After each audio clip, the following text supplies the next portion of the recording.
दिमाग में उठने वाले विचार तरंगों की भांति होते हैं और तरंगों की अपनी एक ऊर्जा होती है। तरंग रूपी विचार जब एक जगह पे केंद्रित किए जाते हैं तो उनसे मनचाहा काम कराया जा सकता है। लेकिन अगर ये सत्य है तो हम अपनी मनचाही चीज अपनी ओर आकर्षित क्यों नहीं कर पाते? इसका जवाब आपको इस गुरु शिष्य की कहानी से मिलेगा। एक बार एक शिष्य आकर्षण के नियम को लेकर बहुत परेशान था। गुरु ने उसे बताया था कि आकर्षण का नियम कहता है कि हम जिस भी चीज को पूरे मन से चाह लेते हैं वही चीज हमारी ओर आकर्षित हो जाती है। इसके लिए उस शिष्य ने एक प्रयोग करने का सोचा। उसने एक बर्तन में पानी भरकर बाहर रख दिया और पूरी शक्ति के साथ सोचने लगा कि पानी भाप बनकर उड़ जाए। बहुत देर तक उसने अपनी आंखों को बंद करके अपने विचारों को इसी पर केंद्रित रखा। मन पर बहुत जोर दिया, दिमाग को बहुत समझाया कि ऐसा ही होगा, लेकिन पूरे दिन प्रयोग करने के बाद भी वो पानी भाप बनकर नहीं उड़ा। और जब वो पूरी तरह से हार मान गया तो वो अपने गुरु के पास पहुंचा। उसने अपने गुरु से कहा कि गुरुदेव, आकर्षण का नियम काम नहीं करता। मैं सुबह से बर्तन में पानी रख कर बैठा हुआ हूँ कि वो भाप बनकर उड़ जाए, लेकिन वो पानी तो अभी बर्तन में ही भरा हुआ है। मेरे सोचने का उस पर कोई प्रभाव नहीं पड़ रहा। गुरु ने कहा कि आकर्षण का नियम केवल सोचने से काम नहीं करता, इसके लिए कर्म करना आवश्यक होता है। जैसा तुम सोचते हो वैसा ही कर्म करते हो, और केवल सोचते रहोगे, कर्म नहीं करोगे तो वैसा ही हाल होगा जो उस पानी के साथ हुआ जिसे तुम भाप बनाकर उड़ा देना चाहते हो। गुरु ने कहा कि अगर पानी को तुम भाप बनाकर उड़ा देना चाहते हो तो कुछ कर्म करो। गुरु ने वो बर्तन उठाया और कुछ लकड़ियों में आग लगाकर उस बर्तन को आग के ऊपर रख दिया। कुछ देर बाद वो पानी भाप बनकर उड़ गया। अब उस बर्तन में कुछ नहीं था। गुरु ने कहा कि देखा तुमने, सोचने के बाद कर्म करना आवश्यक होता है। कर्म चीजों को हमारी ओर खींचने में मदद करता है। ये खास बिंदु है, बिना कर्म के कुछ नहीं होता। शिष्य ने पूछा कि अगर कोई व्यक्ति कर्म ही ना करे तो इसका मतलब उसके जीवन में कुछ भी घटित नहीं होगा। गुरु ने इसका जवाब देते हुए कहा कि अपने इस बर्तन को पानी से भरकर बाहर ही रख दो। इस पानी के बारे में तुम कुछ मत सोचना, कुछ मत करना, फिर देखो क्या होता है। बस ध्यान रखना कि इस पानी को कोई पिए ना इंसान, ना जानवर, ना कोई पक्षी। पानी बस ऐसे ही बाहर रखा रहना चाहिए। शिष्य ने बर्तन में पानी भरकर बाहर रख दिया। सुबह से शाम हो गई। शिष्य ने देखा कि बर्तन में पानी ज्यों का त्यों बना हुआ है। पानी पर कोई फर्क नहीं पड़ा। उसने अपने गुरु को बताया कि पानी पर कोई फर्क नहीं पड़ा। गुरुदेव मुस्कुराए और कहा कि इंतजार करो। अगले दिन फिर से शिष्य ने पानी को देखा। पानी पहले जैसा ही दिख रहा था। ऐसा करते करते 7 दिन बाद जब शिष्य ने उस पानी को देखा तो पानी उस बर्तन से गायब हो चुका था। बर्तन खाली था। वो दौड़कर गुरु के पास गया और कहा कि गुरुदेव, कोई उस बर्तन का पानी पी गया है। गुरु ने मुस्कुराते हुए कहा कि किसी ने उस बर्तन का पानी नहीं पिया है, बल्कि इस ब्रह्मांड का नियम उस पर लागू हो रहा है। तुम्हारे चाहने से या ना चाहने से उस पानी को भाप बनकर उड़ने से कोई नहीं रोक सकता। ना ही बर्फ जमने से उसे कोई रोक सकता है और ना ही उसे बहने से कोई रोक सकता है। ब्रह्मांड का नियम जहाँ जैसा लागू होता है वहाँ का नियम वैसे ही चलता है। लेकिन अगर तुम कर्म करोगे तो हो सकता है कि जिस पानी को भाप बनकर उड़ने में 7 दिन लगे वही पानी मात्र आधे घंटे में भाप बनकर उड़ जाए। शिष्य ने कहा कि गुरुदेव, आप ठीक कहते हैं, लेकिन मेरे मन में एक शंका है। जो लोग पूरी निष्ठा के साथ कर्म करते हैं, क्या वो जो चाहते हैं वो उन्हें हमेशा मिलता है? गुरु ने कहा कि नहीं, हमेशा चाही हुई चीज हमारे कर्म करने के बावजूद भी हमें नहीं मिलती। शिष्य ने पूछा कि ऐसा क्यों? गुरुदेव, जब हम किसी चीज को चाहते हैं और उसके लिए कर्म भी करते हैं तो फिर वो हमें मिलती क्यों नहीं है? क्या इससे आकर्षण का नियम झूठा साबित नहीं होता है? गुरु ने कहा कि नहीं, ऐसा नहीं है। अपनी सोच के प्रति समर्पण की कमी के कारण ऐसा होता है। अगर हमारी संकल्प शक्ति मजबूत नहीं है, हमारी सोच पवित्र नहीं है, सही नहीं है तो कर्म करके भी हम उसे नहीं पा सकते जो हम चाहते हैं। शिष्य ने कहा कि गुरुदेव, मैं कुछ समझा नहीं। गुरु ने कहा कि अपने इस बर्तन में पानी भरकर ले आओ। शिष्य उस बर्तन में फिर से पानी भरकर ले आया। गुरु शिष्य को एक गुफा की तरफ ले गए और उससे कहा कि इस गुफा में सीधे अंदर तक जाना जब तक तुम्हें ठंड ना लगने लगे। गुफा के अंतिम छोर पर बहुत ठंड है। ये पानी वहां जाकर जम जाएगा और बर्फ बन जाएगा। क्या तुम्हें अपने सवाल का जवाब चाहिए? शिष्य ने कहा कि हाँ, मुझे अपने सवाल का जवाब किसी भी कीमत पर चाहिए। गुरु ने कहा, तो फिर याद रहे, तुम्हें इस गुफा से 2 दिन बाद बाहर आना है और ये पानी बर्फ में तब्दील हो जाना चाहिए। जब तक ये पानी बर्फ नहीं बन जाता, तुम्हें इस पानी की रक्षा करनी है और बर्फ बनने के बाद इसे लाकर मुझे दिखाना है। अगर तुम 2 दिन बाद गुफा से बाहर इस बर्तन में बर्फ लेकर आए तो तुम्हें अपने सवालों का जवाब मिल जाएगा। गुरु से आज्ञा लेकर वो शिष्य डरता घबराता हुआ उस गुफा में प्रवेश कर गया। उसने पानी का बहुत ध्यान से ख्याल रखा। गुफा के अंदर बहुत दूर सीधे चलते चलते वो एक ऐसी जगह पर पहुंचा जहां बहुत ठंड थी। ठंड ऐसी थी कि हड्डी भी कांप जाए, लेकिन वहां पर पानी नहीं था। वो शिष्य वहीं पर बैठ गया। कुछ देर में वो पानी धीरे धीरे करके बर्फ में तब्दील होने लगा। गुफा का वातावरण कुछ ऐसा था कि शिष्य को बहुत तेज प्यास लगने लगी। उसे पानी चाहिए था, लेकिन उसके आसपास पानी कहीं भी नहीं था। कुछ देर तो उसने अपने आप को रोके रखा, लेकिन उसकी प्यास बहुत तेज हो गई थी। तब उसने सोचा कि इस बर्तन से थोड़ा सा पानी पी लेता हूँ, इसमें कुछ खास फर्क भी नहीं पड़ेगा, पानी तो उतना ही दिखाई देगा। और ये सोचकर उसने उस बर्तन से थोड़ा सा पानी पी लिया। कुछ देर बाद उसे फिर से प्यास लगी। अब वो पानी बर्फ बन चुका था, उसे पिया नहीं जा सकता था। तो वो उस स्थान से थोड़ा पीछे आया। वहाँ थोड़ी गर्मी थी। जैसे ही वो बर्फ थोड़ी पिघली, उसने थोड़ा सा पानी फिर से पी लिया। थोड़ा थोड़ा पानी पीने से उसकी प्यास बुझ नहीं रही थी। उसे अधिक पानी चाहिए था। उसका गला सूख रहा था, उससे रहा नहीं जा रहा था। तो उसने बर्तन से फिर से पानी पी लिया और अब उस बर्तन में पानी आधा ही रह गया था। उसने सोचा कि गुरु ने बर्फ लाने के लिए ही तो कहा है, चाहे थोड़ी हो या पूरी भरी हुई हो, इससे क्या फर्क पड़ता है। एक दिन गुजर गया। धीरे धीरे वो उस बर्तन से पानी पीता रहा और दूसरा दिन पूरा होने से पहले ही उसने वो बर्तन खाली कर दिया। अब उसे फिर से प्यास लगने लगी थी। उसने सोचा कि मैं किस बेकार के चक्कर में पड़ गया, मुझे गुफा से बाहर निकल जाना चाहिए और पानी पीना चाहिए। वो भागता हुआ गुफा से बाहर निकला। उसने देखा कि सामने गुरुदेव खड़े हैं, उनके हाथों में पानी है। उसने जल्दी से गुरु के हाथ से पानी लिया और सीधा उसे एक ही बार में पी गया। गुरु ने पूछा कि तुम्हारा बर्तन कहाँ पर है और वो बर्फ कहाँ है? शिष्य की नजरें झुक गईं। शिष्य ने कहा, गुरुदेव, वो पानी तो मैं पी गया, बर्फ नहीं जमा पाया। तो क्या अब मुझे मेरे सवाल का जवाब नहीं मिलेगा? गुरु ने कहा, मिल तो गया है जवाब। केवल सोचने से कुछ नहीं होता। सोच पवित्र होनी चाहिए, संकल्प दृढ़ होना चाहिए, अंतिम पड़ाव तक जाने की हिम्मत होनी चाहिए, कर्म सही होना चाहिए।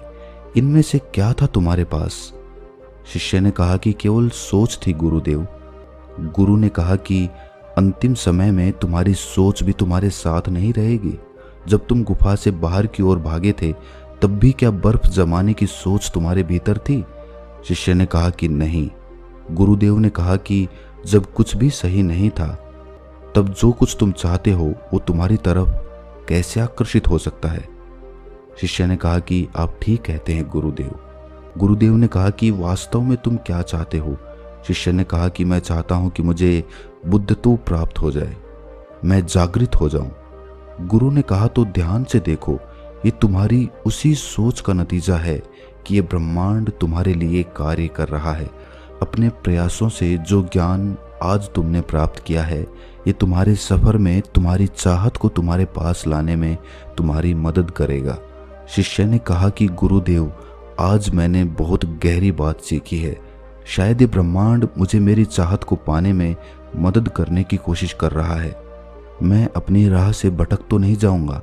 कैसा हो सकता है गुरुदेव? गुरु ने उसे समझाते हुए कहा कि शुरुआत ही अंत होता है। हमारी सोच हमारी शुरुआत होती है। सोच में मिलावट नहीं होनी चाहिए। इसके लिए कुछ भी करने से पहले अपने अंतर को पढ़ लेना चाहिए।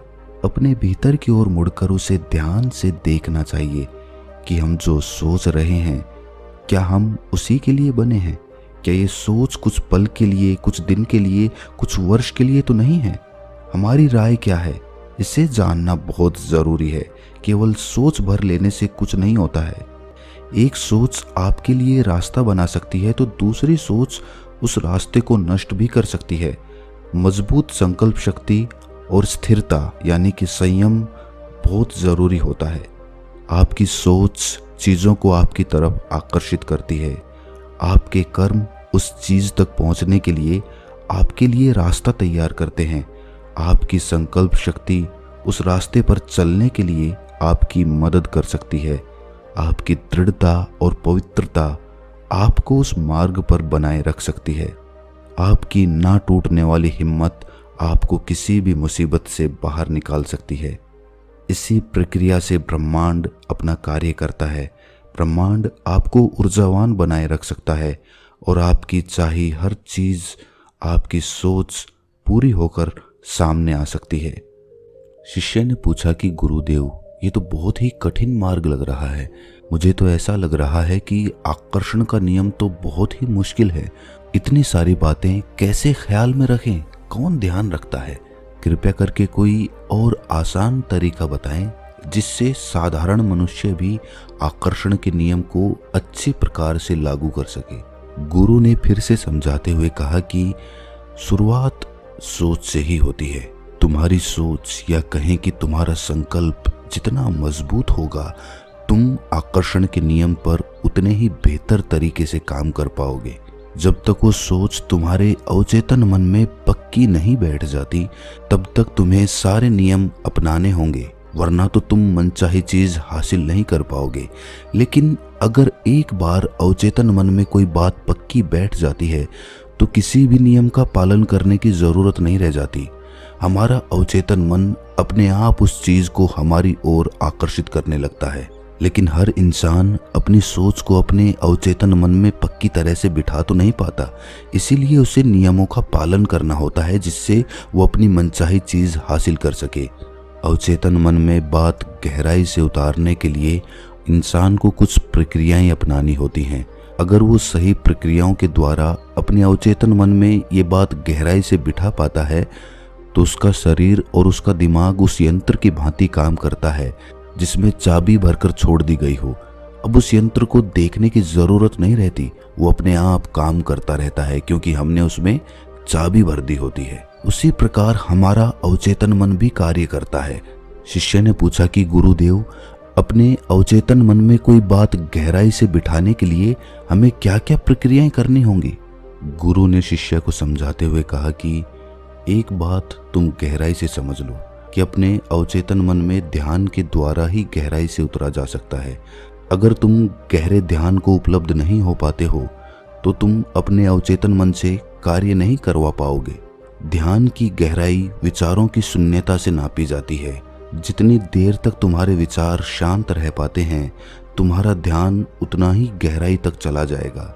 और जिस पल तुम्हारा दिमाग विचारों से एकदम खाली हो, एकदम शून्यता में हो, उस दिमाग में जो भी बीज या जो भी विचार या जो भी सोच तुम डालोगे, वो सोच धीरे धीरे अपने आप कार्य करने लग जाएगी। तुम यूं मान के चलो कि जब भी तुम ध्यान करते हो तो ध्यान करने के बाद अपनी किसी सोच को, अपने किसी विचार को अपने मन में बार बार दोहराने की कोशिश करो। कम से कम अपने विचार को 21 बार दोहराओ और ऐसा 21 दिन तक निरंतर करते रहो। लेकिन याद रहे, जिस वक्त तुम्हारा दिमाग, तुम्हारा मन विचारों से खाली हो, उसी समय तुम्हें अपनी सोच, अपने विचार को दोहराना है, वरना तो उसका कोई फायदा नहीं होगा। चाहे तुम पूरे दिन उसको दोहराते रहो, लेकिन अगर तुम्हारा दिमाग शून्यता में नहीं है, तुम ध्यान में नहीं हो, तो इस प्रक्रिया का कोई भी लाभ नहीं होगा। शिष्य ने पूछा कि गुरुदेव, हमें अपने विचारों को खाली करने के लिए ध्यान करना होगा? गुरु ने बताया कि यही तो लोग सबसे बड़ी गलती करते हैं। वो ध्यान से कुछ ना कुछ हासिल करना चाहते हैं, लेकिन ध्यान कुछ हासिल करने के लिए नहीं किया जाता। तुम अपने विचारों को अपनी इच्छानुसार खाली नहीं कर सकते। इस वहम को कभी मत पालना, वरना तो जीवन भर तुम गलत तरीके से ध्यान करते रहोगे। ध्यान के असली स्वरूप को पहचानो। ध्यान किस प्रकार किया जाता है, ध्यान के क्या क्या नियम होते हैं, पहले उसके बारे में पढ़ लेना या किसी गुरु के द्वारा जान लेना आवश्यक होता है। ध्यान हम कुछ हासिल करने के लिए नहीं करते, बल्कि जो भी हमारे अंदर भरा हुआ है उसको खाली करने के लिए करते हैं। ध्यान का बड़ा सरल सा अर्थ है कि जिस भी काम में हमारा मन और हमारा मस्तिष्क पूरी तरह से लग जाए, मन को भटकाने वाले दूसरे कोई भी विचार हमारे मन में ना आए, तो ऐसा काम हमारे लिए ध्यान बन जाता है।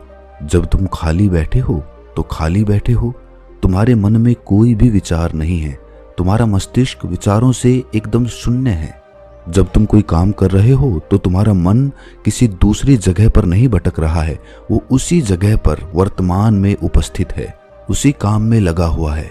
अगर तुम ध्यान को ऐसे समझोगे तो ध्यान तुम्हारे लिए सरल हो जाएगा। ध्यान की सभी प्रक्रियाएं एक इंसान को अतीत और भविष्य से खींचकर वर्तमान में लाने के लिए बनी होती हैं। शिष्य ने पूछा कि गुरुदेव, आकर्षण का नियम सफल करने के लिए हमें किस प्रकार का ध्यान करना चाहिए, जरा उस पर भी प्रकाश डालने की कृपा करें। गुरु ने बताया कि आज के समय में बहुत सारे ध्यान उपलब्ध हैं, लेकिन सांसों का ध्यान सबसे सरल है और तुम्हारे अवचेतन मन तक पहुंचने के लिए वही सबसे अच्छा माध्यम है।